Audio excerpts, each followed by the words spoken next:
இயேசு கிறிஸ்துவின் இனிய நாமத்தினாலே இந்த நாளிலே கர்த்தருடைய வார்த்தை யோபுவின் புஸ்தகம் 3ஆம் அதிகாரம் 25வது வசனம். நான் பயந்த காரியம் எனக்கு நேரிட்டது, நான் அஞ்சினது எனக்கு வந்தது என்று பைபிள் சொல்கிறது. அப்போ பயந்தால் நடக்குமா என்றால் கண்டிப்பா நடக்கும். எந்த காரியத்தை குறித்தும் பயப்படாதீங்க, எதை குறிச்சும் கவலைப்படாதீங்க. இன்னைக்கு நிறைய பேருடைய பயம், ஐயோ எனக்கு என்ன நடக்குமோ, என் ஜீவன் எப்போ போயிடுமோ, என் குடும்ப வாழ்க்கையின் மேல முன்னேறாதோ என்று அதை குறித்து எதிர்காலத்து குறித்தும் பிள்ளைகளோட வாழ்க்கை குறித்தும் பயந்து கொண்டிருக்கிற தேவ பிள்ளையே, ஆண்டவர் ஒன்னு இந்த வார்த்தை மூலியமா பலப்படுத்துகிறார்.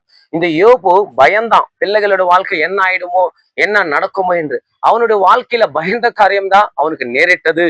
தேவ பிள்ளையே, நம்மளுடைய வாயின் இருந்த ஒரு வார்த்தையும் எப்படி இருக்க வேண்டும் என்றால், நாவின் அதிகாரமும் மரணமும் ஜீவனும் என்று நீதிமொழிகள் 18:21 சொல்லுகிறது.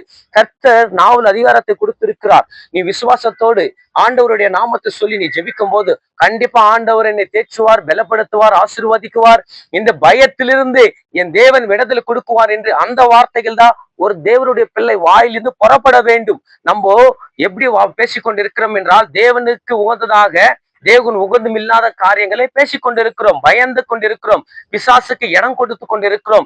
இன்னைக்கு வாழ்க்கையில ஏதோ ஒரு பயம், ஏதோ ஒரு நிந்தை, ஏதோ ஒரு போராட்டம் உனக்கு விடுதலை வேண்டும் என்றால் இந்த வார்த்தையை விசுவாசிங்க. எதுக்கு பயப்படாதீங்க. அப்படி பயம் வர மாதிரி காரியம் உங்க வாழ்க்கையில நேரிட்டால் தேவ சமூகத்தை தேடுங்க, கர்த்தர்கிட்ட சொல்லுங்க.